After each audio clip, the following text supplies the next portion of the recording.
I'm sure aware na kayo or somehow narinig nyo na yung balitang ito. Pero sige, isa-summarize ko pa rin since maraming nagre-request. Ito yung storya ng magjowa na instead sa altar ang pupuntahan ng kanilang relasyon ay nauwi sa nakakalungkot na till we meet again. Okay.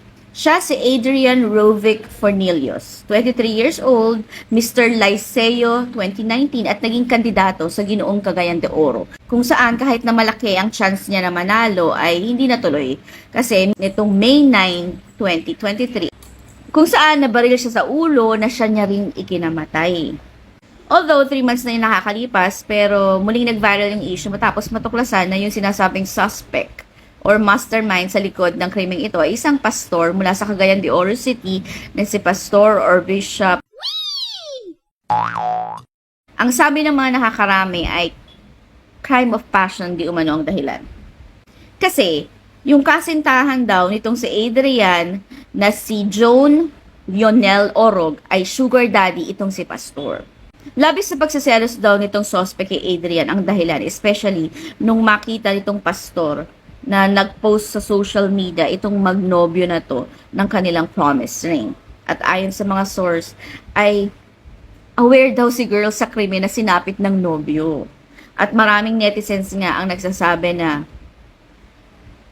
pa-play innocent pa daw itong si girl at siya pa yung pa-victim.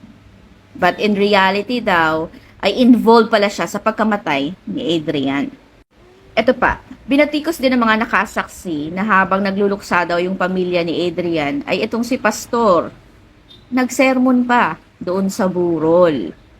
Anyway, sabi nila na si Sugar Daddy daw ay isang retired Army General. At ang sabi ay may 4 na anak at hiwalay sa asawa na pinabulaanan lahat ni Pastor sa napanood kong interview niya.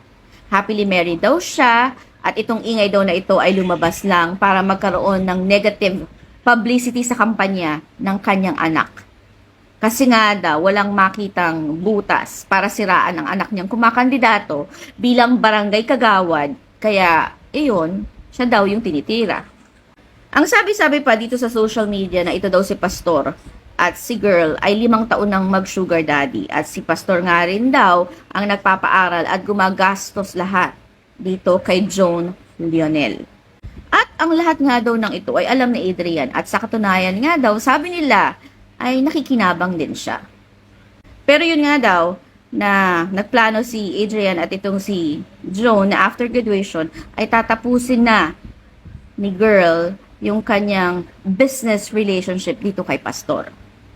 So, syempre, nagalit si Pastor nung malaman niya yun kasi nga akala niya siya yung pipiliin ni girl. At yon dahil sa sobrang galit at selos, pinagbantaan niya at sinabihan niya itong si girl na ipapapatay si boy kapag nakipaghiwalay itong sugar baby niya sa kanya. Which, binaliwala lahat ito ni girl.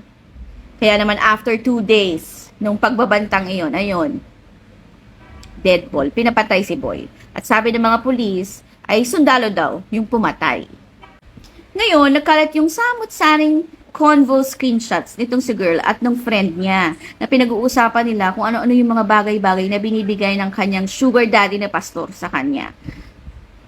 Hindi ko lang alam kung legit ito kasi wala namang date. 'Di ba? Tapos, yun lang, while she keeps on posting on how much she loves Adrian.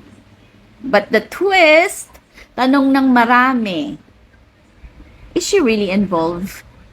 Nagkamigin pa nga daw itong mag-sugar daddy to unwind after nung libing ni Adrian na pinabulaanan din lahat ito ni Pastor na wala daw katotohanan ang lahat ng mga kumakalat na chismis.